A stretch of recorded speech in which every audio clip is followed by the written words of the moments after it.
Fala minhas amigas, fala meus amigos, tudo jóia? Eu sou Saulo Novaes, um curioso, e sejam todas bem-vindas, sejam todos bem-vindos ao meu, ao seu, ao nosso Papo no Auge, podcast focado na troca de ideias, sem censura, sem preconceitos, gerando para você conteúdo muito inteligente. E como é que a gente faz isso? Trazendo um especialista por episódio.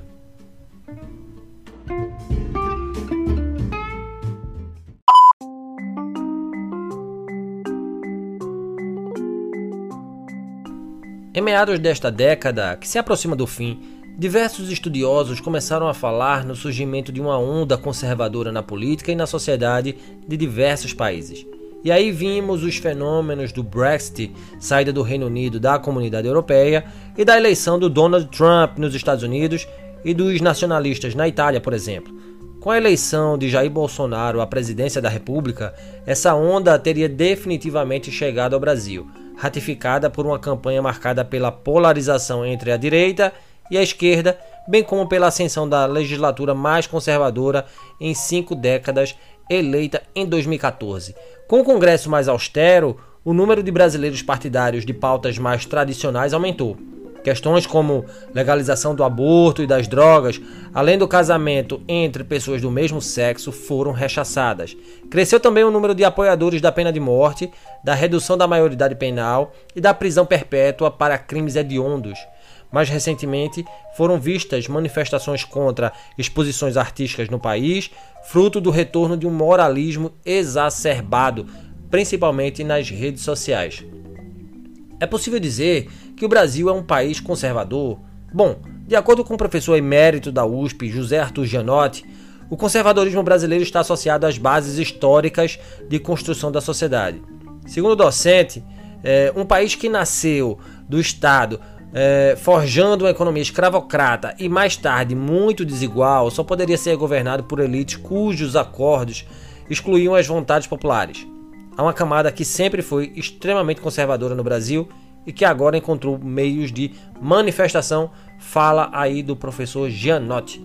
E para ratificar essa afirmação do professor, a pesquisa Datafolha de 8 de setembro de 2014 revela que pensamentos mais à direita são maioria no país. O pilar central para distinguir a direita da esquerda é o papel que o Estado deve exercer sobre a sociedade. Enquanto a esquerda acredita que a redução da pobreza e a representatividade dos direitos de cada um ocorrem pela maior participação do Estado na vida social, a direita, ao contrário, defende a redução estatal como forma de tirar pessoas da pobreza, respeitando a liberdade individual dentro das regras estabelecidas pela sociedade. Será? Para trocar uma ideia conosco sobre a temática em questão, convido o professor Wagner Rafael Peixoto. Wagner é docente do IFPE, campus Belo Jardim, Pernambuco, onde ministra aulas de língua portuguesa e de língua espanhola, é mestre em políticas públicas pelo Departamento de Ciências Políticas da UFPE e ex-filiado do DEM e do Partido Novo. Seja bem-vindo, professor Wagner, prazer tê-lo aqui neste podcast a debater tema tão atual. De praxe, professor, perguntas sobre propósito. Por que ser docente? Por que enveredar pelo caminho das letras? Por que discutir política é importante? Professor Wagner, seja bem-vindo. Fala, Saulo, meu amigo, tudo bom, cara? Olha, prazer imenso em bater esse papo com você aqui no seu podcast, o Papo no Auge. Tenho certeza que será uma conversa muito proveitosa. Olha só, Saulo, como que eu me tornei professor é uma história um pouco curiosa. Assim como a maioria das pessoas que enveredaram por essa área, eu não tinha a intenção de ser um professor. Eu sempre quis, até o final da minha adolescência, isso aí é final dos anos 90, ser jornalista. Você bem deve lembrar que aí pelo ano 2000, 2001, o curso de jornalismo vivia um boom, chegando a ser, inclusive, em algumas universidades, o segundo curso mais concorrido, perdendo apenas para medicina, ganhando inclusive de direito e de engenharia. E eu não passei nas 2 primeiras tentativas para o curso de jornalismo, então, a partir da 3ª tentativa, eu ampliei meus horizontes e pensei em fazer um curso de licenciatura com a seguinte perspectiva, veja só. Eu sabia que eu não me tornaria uma pessoa rica, e reconhecida, popular, como os jornalistas, alguns se tornaram, não é? Mas eu sabia que eu também não teria uma dificuldade em arrumar emprego, por ser professor de uma disciplina ministrada no ensino fundamental, no ensino médio. E aí veio a questão agora, ser professor de que área? Ou de história ou de português e espanhol. E eu confesso a você que o fato de ter já nessa época uma visão dos fatos políticos muito diferente da maioria das pessoas no meu entorno, e eu sabia que na universidade isso seria potencializado, me afastaram do curso de História. Então eu fiz letras, eu já falava um pouco de espanhol. Eu sempre fui aquele colega, sabe, Saulo, que quando alguém dizia, olha, quando você vê, aí eu corrigia automaticamente, quando você ver, não, quando você vir, sabe, sempre fui esse coleguinha aí que corrigia os outros, sempre gostei muito de regra gramatical, enfim. E foi assim que eu enveredei pelo caminho do magistério. Tive a sorte e a competência também de ser aprovado em um concurso do Instituto Federal. Isso em um momento em que o espanhol vivia um boom de oferta, não é? Em função, inclusive, da legislação que obrigava a oferta da disciplina de língua espanhola, Saulo. E por que discutir política é importante? Olha, eu sempre costumo dar essa resposta. E eu espero que a sua audiência concorde com ela. O problema daqueles que não gostam e não discutem política é que vão ser eternamente governados por aqueles que gostam, por aqueles que discutem, por aqueles que enveredam por esse caminho. Saulo, a grande dificuldade que muitas pessoas no nosso entorno têm é de perceber que praticamente tudo na nossa vida depende de decisões políticas. O preço do produto, se vai ser taxado por ser importado, ou se vai ter uma política tributária mais liberal, a disciplina que vai ser estudada lá na escola pública, o trânsito, se vai ter aquelas vias exclusivas para ônibus, e se vai ter um radar multando, enfim, todas essas políticas públicas que mexem no nosso cotidiano são tomadas por políticos. Então, como não discutir política, não é? Bacana, professor Wagner. Ouvindo o senhor falar sobre a sua vontade, né, o seu sonho de ser jornalista, lembro que também era uma vontade minha nos idos aí dos anos 2000, antes de entrar no curso de letras. E agora, nesse momento, né, criando esse podcast, é uma forma de eu enveredar pela área de forma aí meio enviesada. Mas adentrando aqui no tema do nosso bate-papo, professor Wagner, o que é o conservadorismo? O que é ser conservador? Indo adiante, professor, o que é ser de direita? E até que ponto há confluências e divergências em ser conservador e ser de direita? Dá para ser conservador nos costumes e liberal na economia, por exemplo? Saulo, fantástica a sua pergunta. Olha só, eu costumo dizer que o conservador reúne em si pelo menos 3 características. Quais são elas? A primeira é o reconhecimento da importância na sua vida e no seu entorno de algumas instituições, entre elas a religião e a família. Embora ele possa até não ter na sua vida privada a presença de alguma dessas instituições. De repente, aí um conservador pode não ter religião, ele pode não ter uma família, mas reconhecer que essas instituições são muito importantes, são muito determinantes na vida da sociedade na qual ele está inserido. Para além disso, o que é necessário a um conservador sempre? É o ceticismo, é a dúvida, é a interrogação, sabe? É você não aceitar calado aquelas imposições que lhes são feitas pelos entes estatais. Por que essa decisão? Sabe? Por que tem que ser dessa forma? Não existia outro caminho? Cadê a comprovação? Vamos colocar em termos atuais agora aí, por exemplo, essa imposição dos governos quanto ao lockdown, ao fechamento quase completo das atividades econômicas em função da pandemia do Covid. O conservador ele vai duvidar, ele vai sempre discutir por quê, cadê a comprovação, onde que está comprovado que o lockdown resolveu ou minorou os efeitos da pandemia. Então, o ceticismo, a dúvida, o questionamento é inerente ao conservador. Para além disso, uma terceira característica é a abertura à dialogia, ao debate.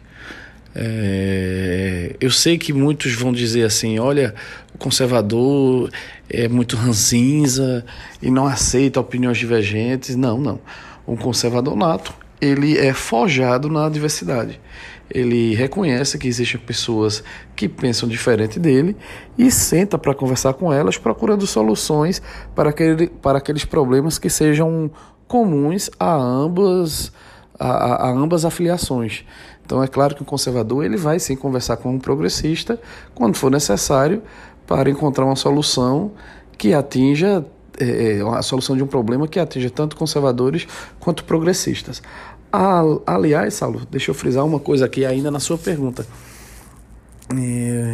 O oposto ao conservadorismo não é o liberalismo, tá? Então, quando você pergunta assim, o que é que há de confluente, de divergente entre ser conservador e ser de direita, e se pode ser conservador nos costumes e liberal na economia, vamos deixar claro então o seguinte, quem se opõe ao conservadorismo não é o liberalismo, e sim o progressismo.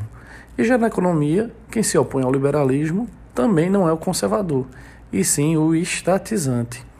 No que nós hoje chamamos de direita no Brasil, e aí eu vou me limitar aos termos usados aqui no nosso contexto, você sabe que nos Estados Unidos e na Europa há uma grande divergência entre o que é a right e left. Aqui no Brasil, a direita reúne, sim, aquelas pessoas que são liberais na economia, e reúne os conservadores. E óbvio que existem conservadores que reconhecem o livre mercado como o caminho adequado para a economia, mas também existe uma série de conservadores que defendem uma economia mais estatizante, mais controlada pelo governo. E ainda existem os democratas cristãos, enfim. A direita hoje ela está bem eclética, vamos assim dizer. Então deixar isso bem claro, o conservador ele é de direita, mas nem todo direita é conservador. E se dá para ser conservador nos costumes e liberal na economia, olha, isso renderia um ótimo podcast só sobre esse tema. Na minha visão, não. Na minha visão, o conservador, ele é liberal na economia. Então não é que se dá para ser, não, é que ele é liberal na economia. Se ele não é liberal na economia, ele não é um conservador. Ele é um estatizante e ele não sabe disso. Muito bom, professor. E professor Wagner, no início do nosso episódio aqui, da nossa conversa, eu citei o fato de que brasileiros são conservadores, fato esse ratificado inclusive em pesquisa de opinião. Na sua visão, professor, o brasileiro é sim conservador? Hoje, dizer-se de direita não é mais atestado de excomunhão como era outrora. A que se deve esse levante conservador, professor Wagner? Pois é, Saulo, o termo de direita no Brasil sempre esteve aí ligado à ditadura militar. Então, reconhecer-se como de direita no Brasil significava dizer que, olha, eu acho bem feito que tenham matado seu avô lá naquele episódio durante a década de 60, sabe? Ficou muito ligado a isso. O que não é uma verdade, obviamente, isso foi uma narrativa contada pelos professores, pelos padres, pelos líderes de sindicatos, enfim, por todas essas classes aí que levaram a essa postura política aí mais à esquerda que nós vivenciamos. E sim, o brasileiro é um conservador, ora, o brasileiro reconhece a importância dessas instituições, como eu falei na outra pergunta, ainda que não as tenha em sua vida privada, mas o brasileiro, via de regra, reconhece que a família é importante, que a igreja é importante, que as forças armadas são importantes. E aí deixou de ser esse, como você diz aí, um atestado de excomunhão, não é? Esse levante conservador a que você se refere no Brasil, que culminou, mas não chegou ao fim, né, com a eleição do Bolsonaro, tem muito a ver com o fato de que as pessoas que assim pensam começaram a perder o receio de serem identificados, por exemplo, como defensores da ditadura militar. Hoje você tem aí representantes assumidamente de direita, líderes políticos assumidamente de direita, que em nada se identificam com um regime ditatorial. Ao mesmo tempo, a esquerda no Brasil se atrelou muito a regimes ditatoriais, não é? Você viu aí ao longo dos últimos anos a esquerda brasileira fazer a defesa velada dos governos de Hugo Chávez, de Nicolás Maduro, de Fidel Castro, não é? Esses sim, ditatoriais. Então, ao mesmo tempo em que a esquerda deu esse passo, a meu ver, em falso, se aproximando desses regimes ditatoriais, a direita brasileira ela conseguiu, inclusive porque temáticas que lhes eram caras começaram a ser debatidas em um contexto amplo no Brasil, questões como o aborto, como ideologia de gênero, começaram a ser discutidas em ampla escala, e essas pessoas, por defenderem instituições como, por exemplo, a família, disseram, opa, agora não, na família minha ninguém vai mexer não. Ninguém do Estado vai chegar aqui na minha casa e dizer que meu filho com 8 anos de idade pode resolver ser minha filha, sabe? É mais ou menos isso. Então, quando essa política aí de ideologia mais à esquerda bateu na porta do cidadão brasileiro, mexendo com a sua família, aí houve esse insurgimento, que deu lugar aí à eleição do Bolsonaro, a pessoas com destaque na televisão, em jornais, não é? Nós não tínhamos um apresentador de televisão, por mais popular que fosse o programa, com posições tão conservadoras e tão, como eu vou dizer, tão defendido pelo grosso da população, sabe? Para aquelas pessoas que não têm ideologia formada, ou pelo menos não as têm formada com base acadêmica, mas são pessoas que não querem que mexa-se com a sua família, são pessoas que reconhecem a importância na sua vida e no seu entorno da sua religião. Então, certamente esses foram fatores que impulsionaram, sem dúvida, a ascensão, esse levante conservadorismo que você cita. Professor Wagner, vamos falar um pouquinho agora do presidente Jair Bolsonaro. Na sua visão, como é que você explica esse fenômeno Bolsonaro? E eu pergunto isso porque eu sei que você faz análises de pleitos políticos em tempos de eleição, e aí eu gostaria de saber se o bolsonarismo é algo sustentável, pensando já nos próximos sufrágios e levando em conta o fato de que, nesta última eleição, que acabou há pouco, poucos foram os eleitos apoiados pelo presidente. Saulo, o fenômeno Bolsonaro, na minha percepção, não é algo perene. É algo que se deu, como eu acabei de lhe falar, em um momento em que o brasileiro médio, que com essa visão de que o Estado não pode se meter em decisões de cunho familiares, sabe?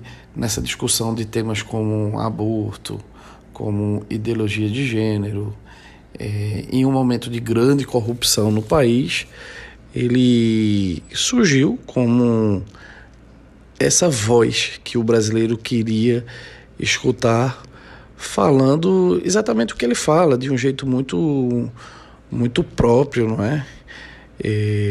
Contra essas políticas de cunho mais esquerdistas tomadas ao longo dos últimos anos no Brasil.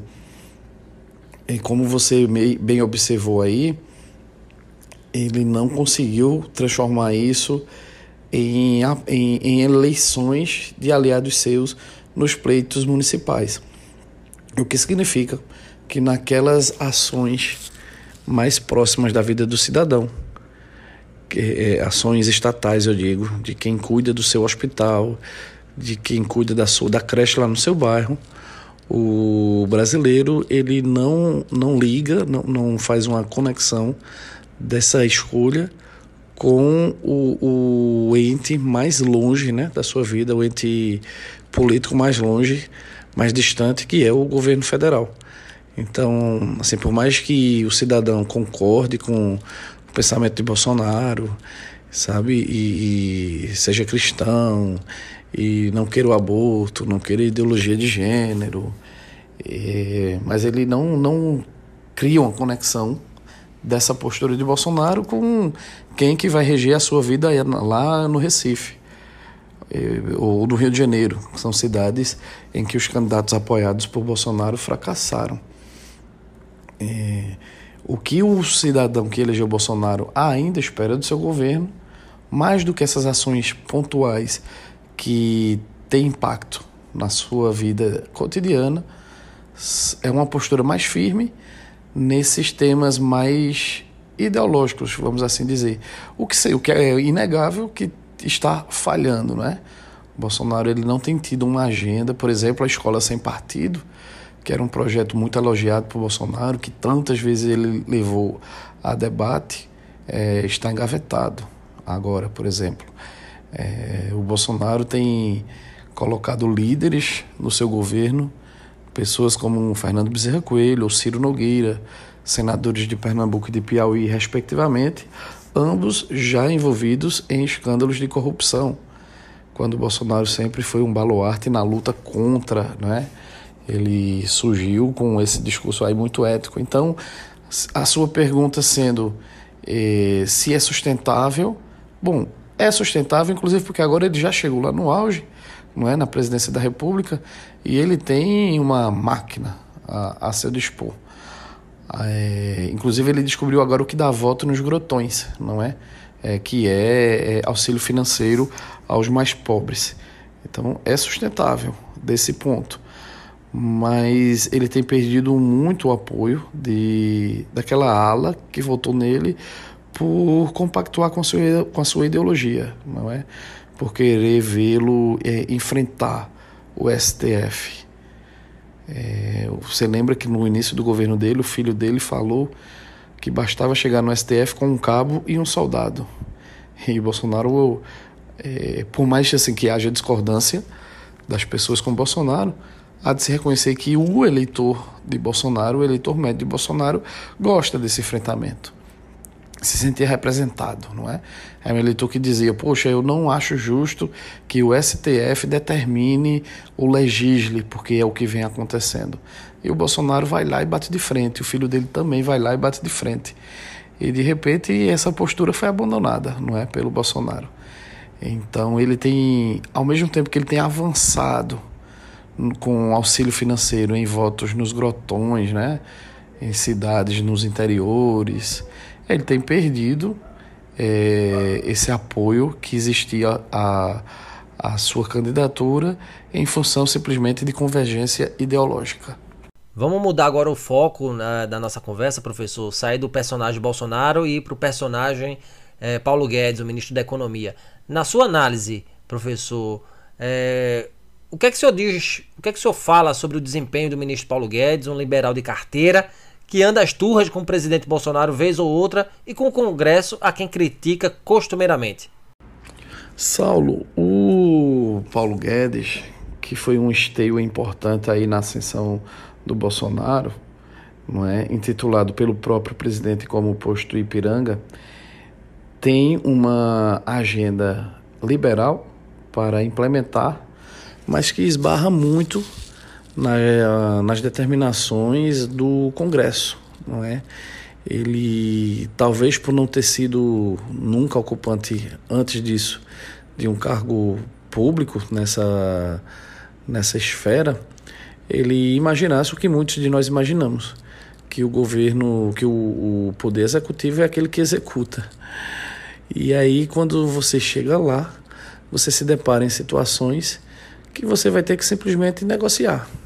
E aí você vai ter que negociar com pessoas corruptas, com pessoas que não compactuam com a sua agenda. Você vai ter que criar um meio termo. E o presidente Bolsonaro, com a necessidade também de ampliar essa sua agenda positiva, precisando do aval do Congresso, né? Precisando ter uma boa relação com o Congresso, embora a gente perceba quanto ele peca nisso, ele às vezes realmente dá esse choque aí de opiniões com o Paulo Guedes. Vamos colocar em termos práticos um exemplo: privatizações de nenhuma grande empresa até agora com quase 2 anos de governo, não é? Claro que houve empecilhos aí, a gente viveu um ano muito atípico, por exemplo. O que tem havido são apenas as concessões, muito bem feitas, diga-se de sinal, de aeroportos, de estradas. Mas olha, por exemplo, como um entusiasta da eleição de Bolsonaro que fui, eu pergunto a ele, pergunto ao Paulo Guedes, cadê a privatização dos Correios? Uma coisa tão desejada por todos nós que votamos no Bolsonaro, não é? Se você me perguntar se eu acho que é apenas má vontade do Paulo Guedes, obviamente que não. Ele tem essa dificuldade junto ao Congresso porque ele gostaria de chegar lá no seu escritório, não é? No seu gabinete, e assinar a ordem para que seja feita a privatização dos Correios. E não é assim que funciona a política, não é? Então ele precisa do aval do Congresso, são 2 casas, são 2 votações em cada uma dessas casas. Nós sabemos a média dos políticos que estão nessas casas, o que é que eles querem, o que é que eles cobram para votar de acordo com uma determinada demanda do governo, Saulo. Então existem dificuldades latentes aí na gestão do Paulo Guedes, mas sem dúvida alguma, e sobretudo depois da saída do Sérgio Moro, é o principal pilar que ainda sustenta o governo Bolsonaro. Professor Wagner, para o espectro político de direita, a meritocracia é algo essencial. Pergunto, dá para falar em meritocracia num país como o Brasil, marcado aí pela exploração de suas riquezas por poucos, por uma elite bem definida e por uma desigualdade social gigantesca? Nesse sentido, o que é ter mérito, professor Wagner? Saulo, sua pergunta é fantástica para que eu possa esclarecer um ponto nesse assunto da meritocracia. Olha só, evidentemente, ninguém da direita, nenhum conservador, vai negar que o Brasil é um país que teve, ao longo dos séculos, motivos que causaram um enorme abismo social entre o seu povo, não é? E também não vamos negar que é necessário que existam políticas públicas que visem diminuir, mitigar essa situação. Isso é evidente. Qualquer governo que esteja exercendo vai ter que ter essa preocupação. Qual que é o nosso diferencial? O que é que eu penso em relação a essas desigualdades sociais que existem? A primeira delas é que essa política pública, vamos estabelecer um exemplo aqui para ficar mais didático, as cotas sociais ou raciais. Elas têm de ocorrer dentro de um limite temporal. Elas não podem ser uma política pública ad eternum, ad infinito, para sempre. Sabe, Saulo? Elas têm que existir durante um período de tempo para que daqui a algumas décadas o governo possa olhar e dizer, olha, hoje nós melhoramos o nível de educação oferecido pelo ente estatal e o aluno formado aqui na escola pública, ele vai ter a mesma condição de acessar a universidade que aquele aluno formado na escola particular.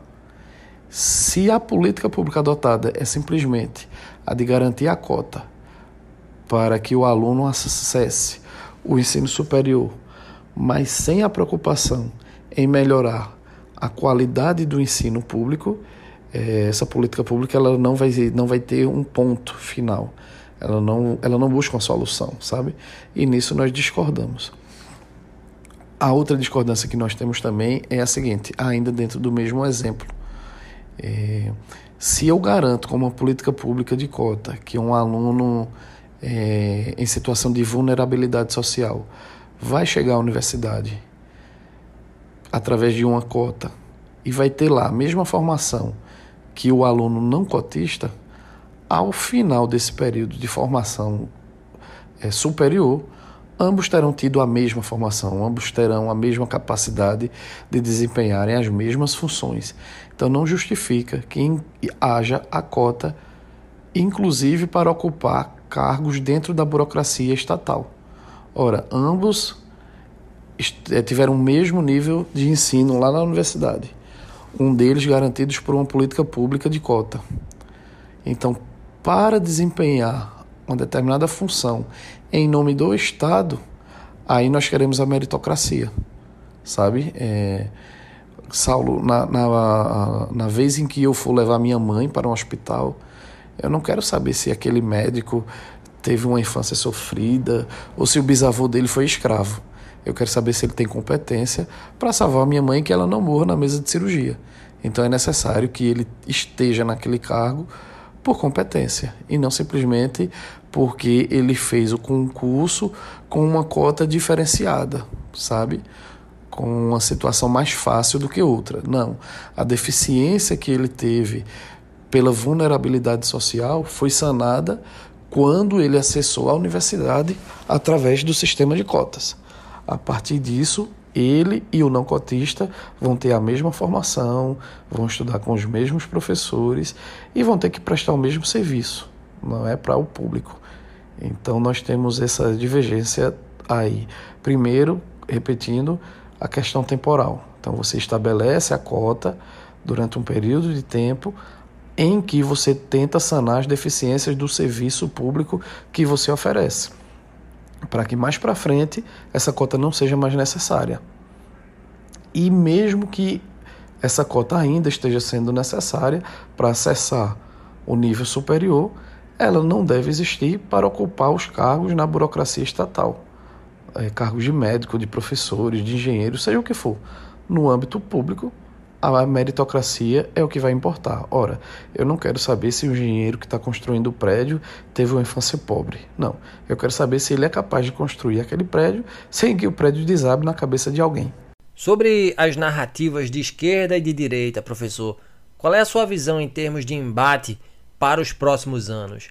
Que pautas serão tocadas a partir de agora, visando aí as próximas eleições? Olha só, Saulo, eu acredito que os opositores de Bolsonaro vão insistir num assunto que foi por ele levantado nas últimas eleições, que era a questão da corrupção.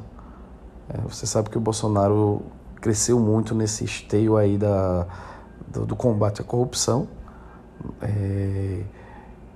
E hoje, como presidente, ele é constantemente acusado de não ter todo aquele compromisso com a corrupção, contra a corrupção que ele dizia ter. Basta ver a sua postura nos casos envolvendo os seus filhos, não é? Então, isso é um bom flanco, não é, para ser utilizado pela oposição. E outras pessoas mais próximas da ideologia do Bolsonaro vão insistir em alguns temas que em muitos lugares têm sido modificados ou têm sido pelo menos discutidos. Questões como o aborto e como legalização de drogas tem sido discutido em vários países e aqui no Brasil sempre se discute, mas não em nível de legislação federal, não é? As pessoas discutem conversando com os amigos, sentado em um barzinho ou em um debate no rádio, na televisão, enfim.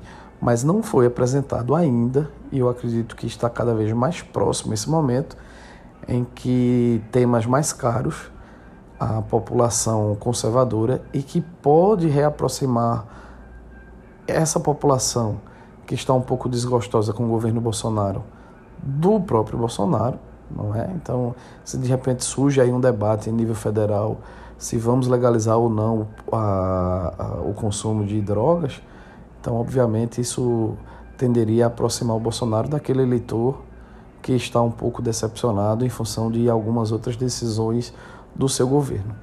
Então, de modo que eu digo que eu enxergo hoje como dois assuntos que podem dominar as próximas eleições. Essas questões mais conservadoras, como o aborto e como legalização de drogas, e a questão, mais uma vez, envolvendo o combate à corrupção, tão prometido pelo Bolsonaro, mas aparentemente até agora não levado tão a sério, pelo menos quando se refere a membros da sua família.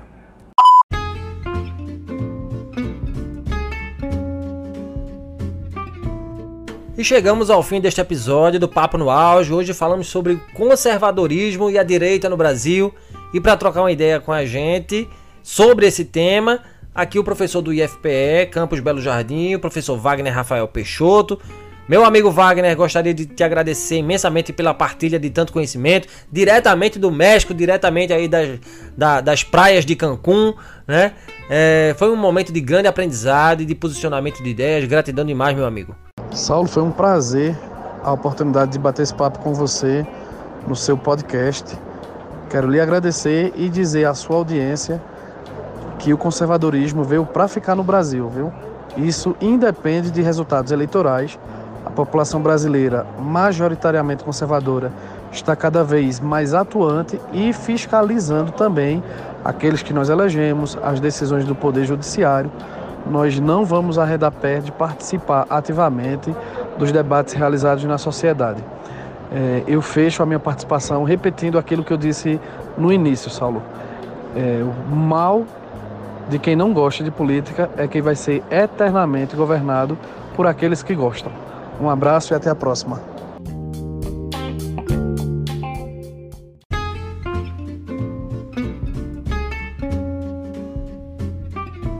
E lembro a vocês que nos escutam de nos seguirem nas plataformas agregadoras de podcast. Estamos no Spotify, no Google Podcast, na Apple Podcast, na plataforma da Anchor. Nos sigam, curtam, compartilhem nossos áudios. Afinal, o conhecimento precisa ser propagado. Grande abraço a todas e todos e até o próximo episódio.